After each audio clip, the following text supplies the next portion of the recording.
नमस्कार। आज हम NCERT 11th फिजिक्स का एग्जाम्पल 2.16 एंड लास्ट एग्जाम्पल 2.17 करेंगे। इसके अतिरिक्त हम 1 ईयर कैलिपर्स स्क्रू गेज के बारे में स्टडी करेंगे। सबसे पहले हम एग्जाम्पल 2.16 लेते हैं। इसमें the SI unit of energy equal to kg metre square और सेकंड इनवर्स 2। v स्पीड है जिसका unit metre per second and acceleration का है metre per second square minus. हमें इसमें करना क्या है वो देखते हैं। पहले हमें ये देखना है कि ये जो चार इक्वेशन 4-5 इक्वेशन जो दे रखे हैं इनमें से करेक्ट कौन सी है, डायमेंशनली करेक्ट। इसमें हम क्या करेंगे, इसमें इसका जो लेफ्ट साइड पार्ट है जो कि काइनेटिक एनर्जी है, काइनेटिक एनर्जी के डायमेंशंस हम इसके यूनिट से निकाल सकते हैं इजीली।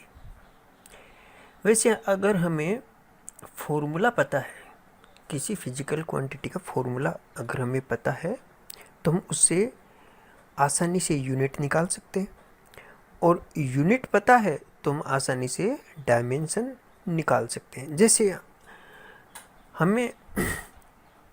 डायमेंशन यूनिट दे रखी है यहाँ पर, यूनिट ये है।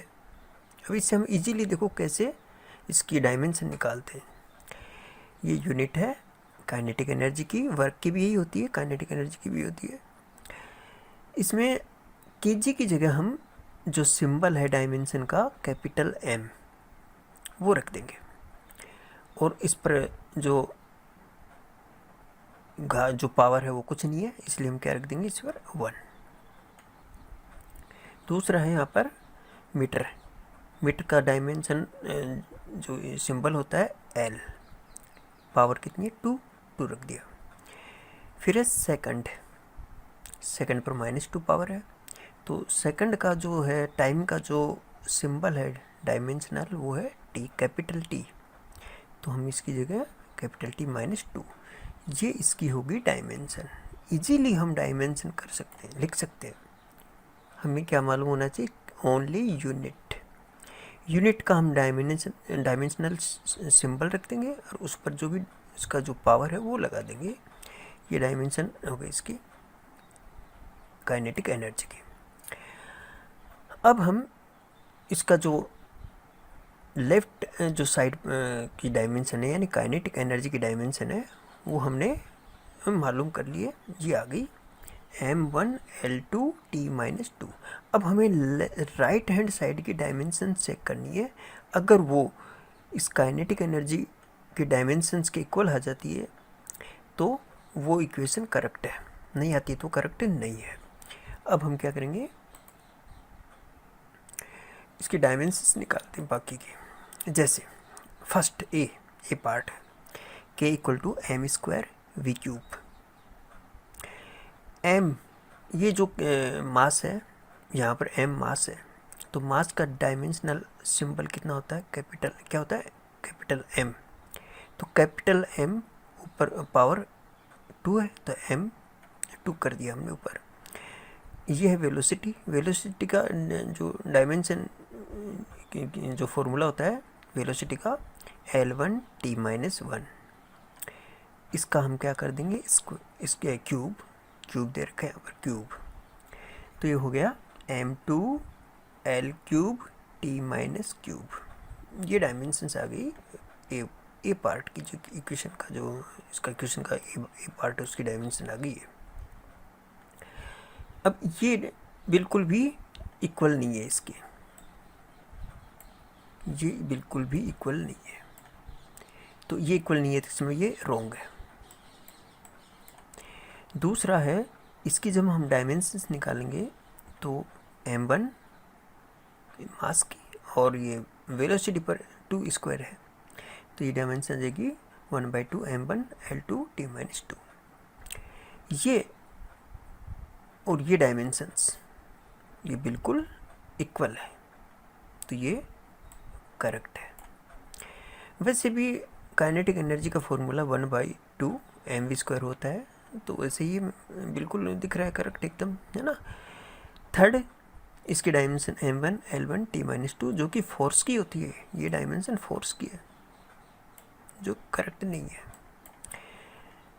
डी पार्ट में हम देखते हैं कि डायमेंशन सेम है, परंतु जो कांस्टेंट है यहाँ 3/16 है, जबकि आना कितना चाहिए 1/2। तो इसलिए डायमेंशनली तो करेक्ट कह सकते हैं, परंतु ये फॉर्मूला करेक्ट नहीं है। ई पार्ट में है 1/2 mv² प्लस ma। ये तो काइनेटिक एनर्जी है, परंतु इसमें प्लस कर दिया फोर्स। ये डायमेंशनली रॉन्ग इक्वेशन है, वैसे ही रॉन्ग है। क्यों है रॉन्ग? क्योंकि कोई भी इक्वेशन है उसमें सेम नेचर की जो फिजिकल क्वांटिटी ही ऐड होती है और वो ही उसमें माइनस होती है, सेम नेचर की। जैसे लेंथ में लेंथ को ही हम ऐड कर सकते हैं, फोर्स में हम फोर्स को ही ऐड कर सकते हैं, एनर्जी को एनर्जी ही प्लस या माइनस कर सकते हैं। हम एनर्जी में फोर्स को प्लस या माइनस नहीं कर सकते, एनर्जी में हम लेंथ को प्लस या माइनस नहीं कर सकते, है ना। तो इसलिए हम यहाँ पर इसमें इक्वेशन में क्या कर रखा है, इसमें एनर्जी को प्लस कर रखा है फोर्स के साथ, जो कि बिल्कुल ही रॉन्ग है। तो ये इक्वेशन भी रॉन्ग हो गई, है ना। तो इस प्रकार से हम ये जो है क्लियर कर सकते हैं कि कौन सा इक्वेशन में करेक्ट है ना। तो इसका बी पार्ट करेक्ट हो गया ना। अब चलते हैं हम नेक्स्ट क्वेश्चन, एग्जाम्पल है 2.16। 2.16 में हमें consider a simple pendulum having a bob attached to a string that oscillate under the action of the force of gravity. Suppose that the period of oscillation of its length L, period of oscillation of its length L, mass of bob m and acceleration due to gravity g. Derive expression for its time period using method of dimensions. इस प्रकार कोई भी question आता है, कोई भी, उसका देखो सिंपल जो मेथड है वो मैं आपको बता रहा हूँ। सिंपल मेथड क्या है? सबसे पहले हम जो हमें फाइंड करना है, जिसे हमें यहाँ पर टाइम पीरियड फाइंड करना है, उसका इक्वेशन निकालना है, उसका फॉर्मूला निकालना है टाइम पीरियड टी का। अब टी पर डिपेंड कौन कौन सी फिजिकल क्वांटिटी कर रही है, कौन कौन सी फिजिकल क्वांटिटी कर रही है डिपेंड इस पर। एक तो लेंथ एल, पेंडुलम की जो लेंथ है, थ्रेड की लेंथ है वो एल पे डिपेंड कर रहा है। एक तो टाइम पीरियड, दूसरा कर रहा है जो बोब है उसके मास एम पर, ठीक है। तीसरा कर रहा है acceleration due to gravity G पर। तीनों पर डिपेंड कर रहा है। अब डिपेंड कर रहा है, परंतु हमें ये पता नहीं इसमें कि वो स्क्वायर है या क्यूब है या नहीं है, तो इसलिए हम उसकी जो पावर है वो एज्यूम कर लेंगे। जैसे मान लो इसमें मास जो है m, उसकी पावर a है, लेंथ l की पावर b है, और जो एक्सीलरेट जो ग्रेविटी है ड्यू टू ग्रेविटी वो g की पावर c मान लेते हैं। Let a b and c are the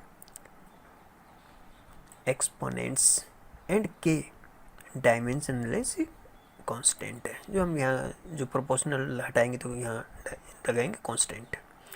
तो t equal to k M की power M to power A, L to the power B और G to the power C. ये हो गया। अब हम क्या करेंगे, ए बी और सी इसकी वैल्यू निकालेंगे। कैसे निकालेंगे, पहले जो right hand left hand side में जो फिजिकल क्वांटिटी है टी टाइम, इसकी डायमेंशन लिखेंगे हम पहले, m0 l0 और t1।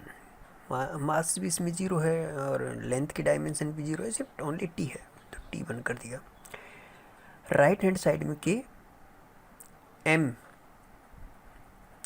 जो कि मास है, m इसका विमीय जो विमीय क्या डायमेंशनल को जो सिंबल है वो कैपिटल M होगा, हम इसकी पावर 1 कर दिया। और फिर l लेंथ, इसका सिंबल होता है कैपिटल L और इसकी पावर b कर दिया। ये जो एक्सीलरेशन है उसकी डायमेंशन होती है L1 t-2, तो इसकी पावर हमने क्या कर दिया c।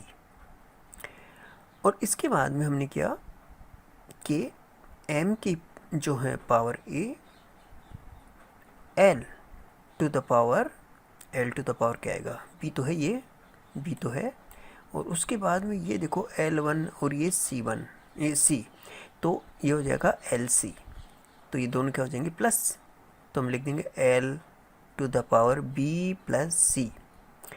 और जो T है उसकी पावर जो हो जाएगी -2C। ये हो गया अपना इसका डायमेंशंस, हमने इसको लिख दिया डायमेंशंस को।